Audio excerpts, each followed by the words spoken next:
लालू प्रसाद यादव के घर की कला कथा खत्म होने का नाम नहीं ले रही। बिहार में 2 सीटों पर उपचुनाव होने वाले हैं, लेकिन इससे पहले ही आरजेडी की अंदरूनी कलह किस तरह से सामने आ रही है। आरजेडी नेता और लालू प्रसाद यादव के बड़े बेटे तेज प्रताप ने अपनी ही पार्टी के खिलाफ मोर्चा खोल दिया। रविवार को आरजेडी के अंदर मचा भूचाल खुलकर देखिए किस तरह से सामने आया। दरअसल तेज प्रताप यादव को अपने पिता और आरजेडी प्रमुख लालू प्रसाद यादव से मिलने से रोक दिया गया, जिसके बाद वो अपने घर के बाहर ही धरने पर बैठ गए। तेज प्रताप यादव का धरना उस वक्त खत्म हुआ जब उनके पिता उनसे मिलने आए। इस दौरान उन्होंने लालू यादव के पैरों को धोया। आरजेडी अध्यक्ष लालू प्रसाद यादव रविवार को ही 3 साल बाद पटना लौटे। तेज प्रताप के मुताबिक एयरपोर्ट पर उन्हें अपने पिता से मिलने नहीं दिया गया और जबरदस्ती उन्हें वहां से हटाया गया। इसके विरोध में लालू के बड़े बेटे अपने आवास के बाहर धरने पर बैठ गए। तस्वीर इस वक्त आपके सामने। और इसके बाद जब लालू यादव पत्नी राबड़ी देवी के साथ तेज प्रताप से मिलने पहुंचे, तब पूरा मामला कुछ इस तरह से शांत यहां पर हुआ। लेकिन यह जरूर मालूम चल गया कि आरजेडी के अंदर खेमे, परिवार के ही खेमे, आखिर कितनी सियासी ये तस्वीरें बनती बिगड़ती या फिर यूं कहिए बिगड़ती बनती नजर आ रही है। तो ये 2 तस्वीर देखिए इस वक्त आपके सामने मौजूद है और इन 2 तस्वीरों से आप अंदाजा लगा सकते हैं कि बिहार की सियासत में आरजेडी, जो कि कभी पारिवारिक तौर पर एकजुट नजर आती थी, वो किस तरह से यहां पर बिखरी हुई दिखाई दे रही है। बेटे को अपने पिता से मिलने के लिए धरना तक यहां पर देना पड़ा है और फिर लालू प्रसाद यादव आते हैं, मुलाकात होती है और उसके बाद यह धरना खत्म होता है।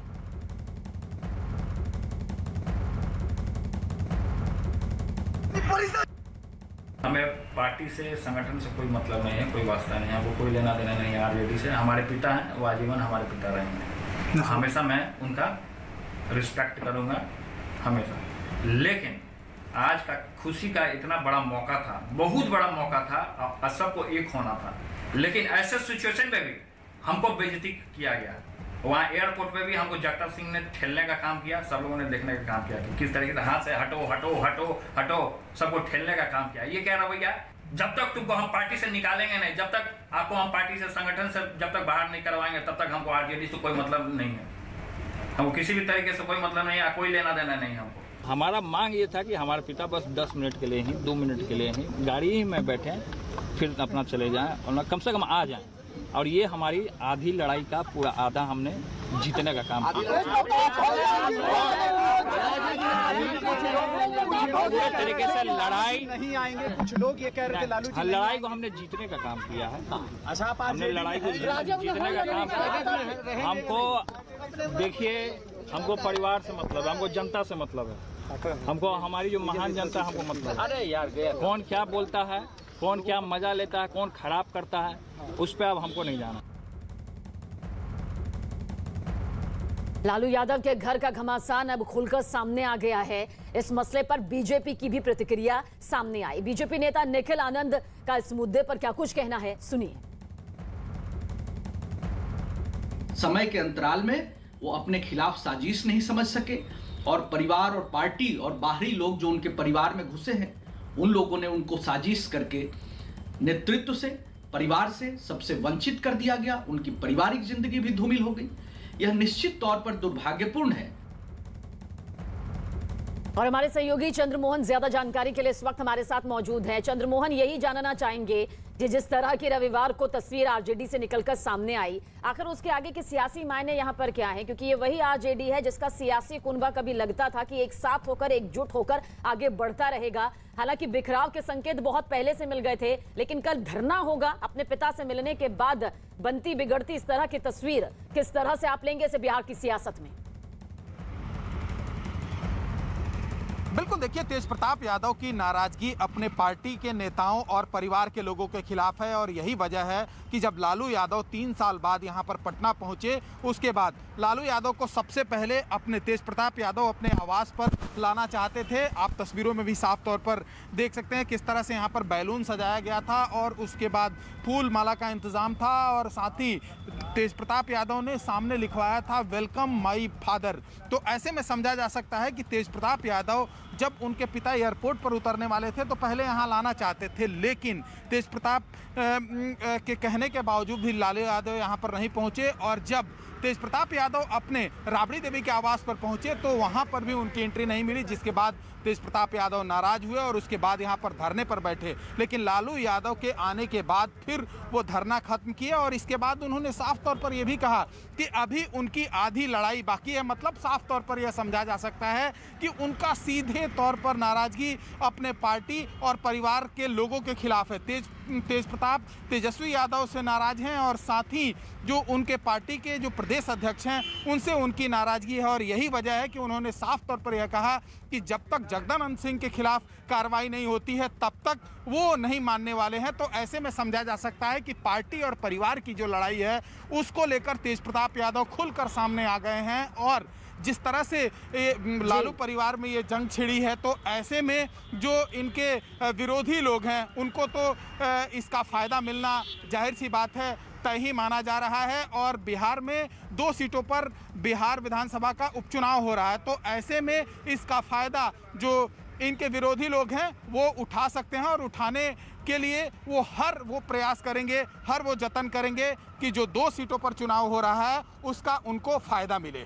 पर फायदा यहाँ पर किस तरह से मिलता नजर आता है चंद्रमोहन, क्योंकि जनता सब जानती है, जनता जनार्दन सर्वोपरि है। वो देख रही है एक परिवार जो खुद ही एकजुट नहीं है, जहां पिता से मिलने के लिए बेटे को धरना देना पड़ता है। कितने गुट एक ही पार्टी में नजर आते हैं, कोई पिता के साथ, कोई भाई के साथ, कोई भाई के साथ। ये जो सियासी तस्वीर है, आपको लगता नहीं है आरजेडी ने अगर इसे जल्द नहीं सुलझाया तो आने वाले वक्त में एक बड़ी मुसीबत का सबब बनेगी? फिर जितनी भी दलीलें दे दीजिए, सियासी तौर पर गले से नीचे नहीं उतरेंगी। जाहिर सी बात है, देखिए जब परिवार बिखरता है तो उसका फायदा जो विरोध में बैठे हुए लोग होते हैं उनको जरूर मिलता है और यही वजह है कि जो लालू यादव के परिवार का मसला अभी सामने आया है जिसमें तेज प्रताप यादव अपने परिवार के लोगों के खिलाफ खुलकर सामने बोलने लगे हैं और पार्टी के कई ऐसे नेता हैं जिनके खिलाफ वो खुलकर बोल रहे हैं, उनको पार्टी से हटाने की बात कर रहे हैं। तो ऐसे में जो विधानसभा का चुनाव 2 सीटों पर हो रहा है उसमें जो सत्ता पक्ष में बैठे हुए लोग हैं बिहार में जेडीयू और बीजेपी इसका फायदा जरूर उठाने की कोशिश करेंगे और जब परिवार बिखरता है तो जाहिर सी बात है इसका फायदा भी विरोधियों को मिलता है। तो अब तेज प्रताप यादव जिस तरह से अपना रुख अख्तियार कर लिए हैं और ख़ास तौर पर अपने भाई के खिलाफ, हालांकि भाई का नाम नहीं लेते हैं लेकिन जो उनके साथ मौजूद लोग रहते हैं उनके ऊपर वो खुलकर वार करते हैं और जो प्रदेश अध्यक्ष हैं उनके खिलाफ भी बोलते हैं। तो ऐसे में समझा जा सकता है कि पार्टी और परिवार दोनों को जोड़कर रखने के लिए लालू यादव के सामने सबसे बड़ी चुनौती है कि वो पार्टी और परिवार के लोगों को कैसे एकजुट करके रखेंगे, क्योंकि अगर परिवार बिखरेगा तो इसका फायदा जो विपक्ष में बैठे हुए लोग हैं, जो सत्ता में बैठे हुए लोग हैं, उसका उनको मिल सकता है।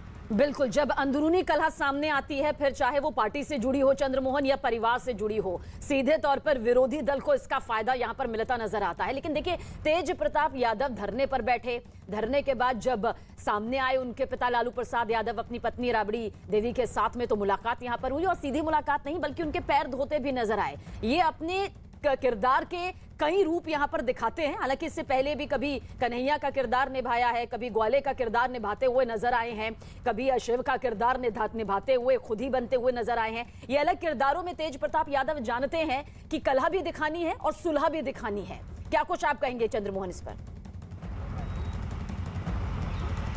बिल्कुल, देखिए तेज प्रताप यादव सीधे तौर पर अगर कहीं उनके साथ जब भी कुछ होता है, जैसे परिवार के लोग या पार्टी के लोग उनको इग्नोर करते हैं तो वो सीधे तौर पर अपने पिता और माँ राबड़ी देवी को फ़ोन करते हैं और वहाँ से भी अगर कुछ उनको हासिल नहीं होता है तो कभी वो धरने पर बैठ जाते हैं, कभी पिता के पास पहुँच जाते हैं। लेकिन कल जो हुआ यह साफ तौर पर दिखा रहा है कि तेज प्रताप यादव की नाराज़गी जिस तरह से सामने आया, इसमें परिवार के लोग अगर उनको नहीं मनाते तो हो सकता था कि तेज प्रताप यादव यही धरने पर बैठे रहते। ऐसे में लालू यादव के सामने सबसे बड़ी बात यह है कि एक तरफ पार्टी है तो दूसरी तरफ पुत्र मोह है, जिसमें वो अपने बेटा को नहीं छोड़ सकते। तो वहीं जो उनके छोटे बेटे हैं तेजस्वी यादव, जिनको वो मुख्यमंत्री बनाने की ख्वाहिश रखते हैं, उनको भी वो अलग नहीं कर सकते। लेकिन पार्टी और परिवार में जिस तरह से अभी द्वंद्व चल रहा है और जिस तरह से ये घमासान छिड़ी हुई है, ये साफ तौर पर दिखा रहा है कि अगर यही कला आगे भी जारी रही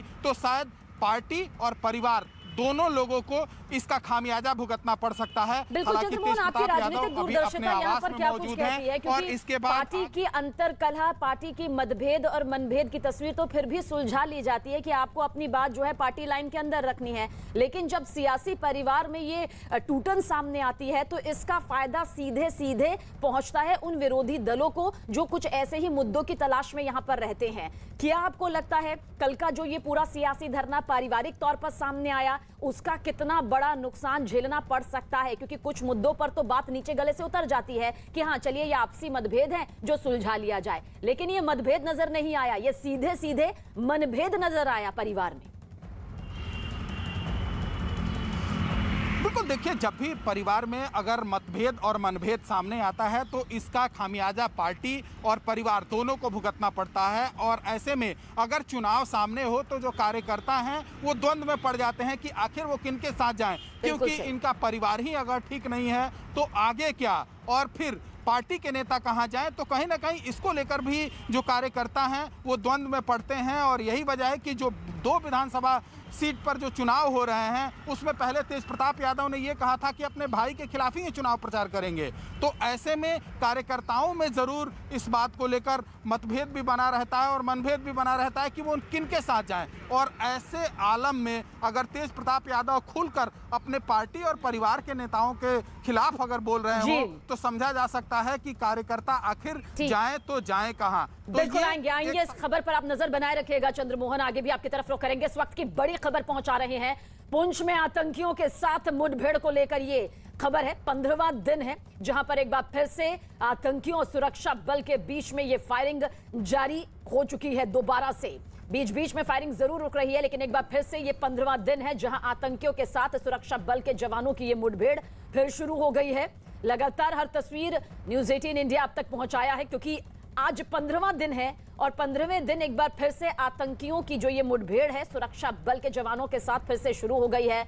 दरअसल आतंकी किसी भी कीमत पर फरार ना होने पाए, इसके लिए सुरक्षा बलों ने ये पूरी घेराबंदी कर रखी है और यही वजह भी है कि लगातार ये पूरी तस्वीर सामने आ रही है। पवन हमारे सहयोगी ज्यादा जानकारी के लिए। पवन, क्या कुछ अपडेट आपके पास इस एनकाउंटर को लेकर, इस मुठभेड़ को लेकर जिसका आज 15वां दिन? देखिए आज 15वां दिन है और लगातार आतंकियों को उसी जंगल में घेरा गया है। और आज सुबह जब पुलिस और सेना के जवानों ने सर्च शुरू की थी उसके बाद आतंकियों ने फिर उन पे फायर किया है और दोनों तरफ से काफी फायरिंग जो है वो जारी है। लगातार आतंकियों के ऊपर दबाव बनाया जा रहा है कि उस जंगल के रास्ते से कहीं बाहर ना निकलें, लेकिन चारों तरफ से पूरा इलाका सील कर दिया गया है और जबरदस्त प्रहार जो है सुबह से भारतीय सेना की तरफ से आतंकियों की तरफ है। कल भी पूरा दिन यहाँ पर फायर हुआ था और कल एक आतंकी को भी मारा गया था जिसको निशानदेही के लिए वहां गए थे और आतंकियों के बीच हुई फायरिंग में वो आतंकी मारा गया था। लेकिन आज भी सुबह से लगातार फायर जो है वो चल रहा है। पवन, इस बीच ये भी समझना चाहेंगे क्योंकि 15वां दिन है, लगातार 15वें दिन तक रुक रुक कर या फिर कभी बीच में गोलियों की जो आवाज यहां पर सुनाई दे रही है वो ये बता रही है कि सुरक्षा बल किसी भी कीमत पर नहीं चाहते कि इस घुप अंधेरे और इस बड़े जंगल का, घने जंगल का फायदा उठाकर आतंकी भागने में कामयाब हो सके। और आतंकी भी अब इस बात को बखूबी समझ चुके हैं कि यहां से बच निकल पाना उनके लिए नामुमकिन है और यही वजह है कि आज 15वां दिन इस तरह से। हाँ बिल्कुल, देखिए घना जंगल है, कंटीलेदार झाड़ियां हैं और वहां पर सर्च ऑपरेशन बड़ा मुश्किल होता है और सेना नहीं चाहती है कि वहां पर और ज्यादा नुकसान हो। यही कारण है कि आतंकियों की घेराबंदी को बाहर की तरफ से मजबूत किया जा रहा है और बखलाए आतंकी अंदर से फायर कर रहे हैं कि किसी न किसी तरीके से निकला जा सके। लेकिन उस जंगल से अब निकल पाना बहुत मुश्किल हो चुका है क्योंकि सुरक्षा बलों ने चारों तरफ से घेराबंदी को मजबूत किया है और आतंकियों का गोला बारूद आस्ता आस्ता खत्म हो रहा है और उनकी घेराबंदी को और मजबूत किया जा रहा है। चलिए आप नजर बनाए रखिएगा पवन, लगातार आपके जरिए अपडेट पहुंचाते रहेंगे। और प्रधानमंत्री नरेंद्र मोदी आज उत्तर प्रदेश का दौरा करेंगे। वो सिद्धार्थनगर और वाराणसी जाएंगे। सिद्धार्थनगर में पीएम मोदी 9 जिलों के मेडिकल कॉलेज का उद्घाटन करेंगे। आज बड़ी तस्वीर यहां से सामने आएगी। ये मेडिकल कॉलेज सिद्धार्थनगर, एटा, हरदोई, प्रतापगढ़, फतेहपुर, देवरिया, गाजीपुर, मिर्जापुर, जौनपुर में बनेंगे।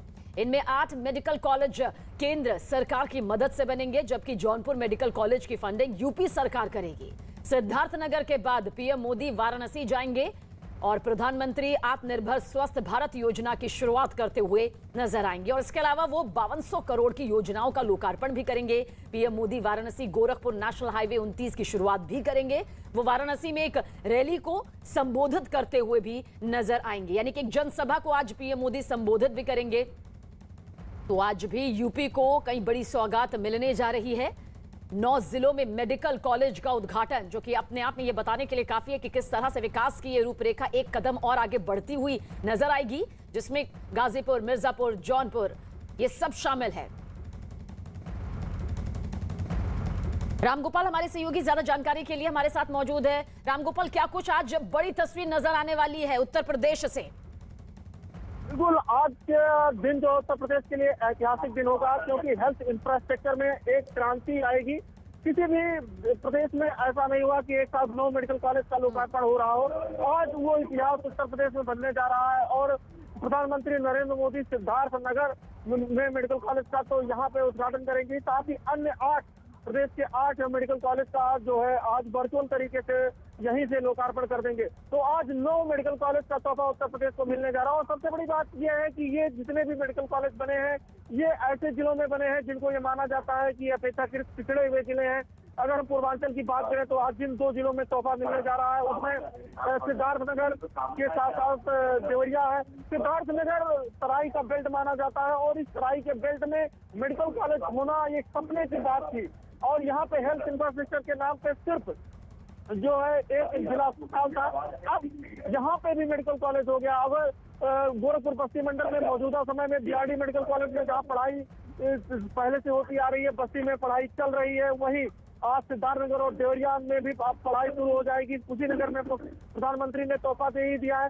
और इसी तरीके से अब फतेहपुर की बात करें, जौनपुर की, हरदोई की, एटा की, यानी कि जितने भी अपेक्षाकृत पिछड़े हुए जिले माने जाते थे, कम डेवलप जिले माने जाते थे, उन सारे जिलों में आज प्रधानमंत्री नरेंद्र मोदी बड़ा तोहफा देने जा रहे हैं। जी तो चलिए रामगोपाल, आप नजर बनाए रखिएगा, क्योंकि आज उत्तर प्रदेश को सेहत की ये डबल डोज मिलने जा रही है। और जाहिर सी बात है, ये सेहत के क्षेत्र में एक बड़ी क्रांति है, इसमें कोई शक नहीं। तो ये 2 तस्वीरें इस वक्त आपके सामने मौजूद है, क्योंकि आज देश की सेहत में उत्तर प्रदेश को एक बड़ी सौगात यहां पर मिलने जा रही है। ऐसे में कहा जा सकता है कि मेडिकल के क्षेत्र में एक बड़ी क्रांति यहां पर नजर आने वाली है। 9 जिलों में मेडिकल कॉलेज का उद्घाटन अपने आप में यहां बेहद मायने रखता है और ये बताता है कि किस तरह से विकास के तौर पर जहां सेहत अपनी सबसे बड़ी भूमिका निभाता है, वहां पर ये एक कदम और आगे बढ़ेगी।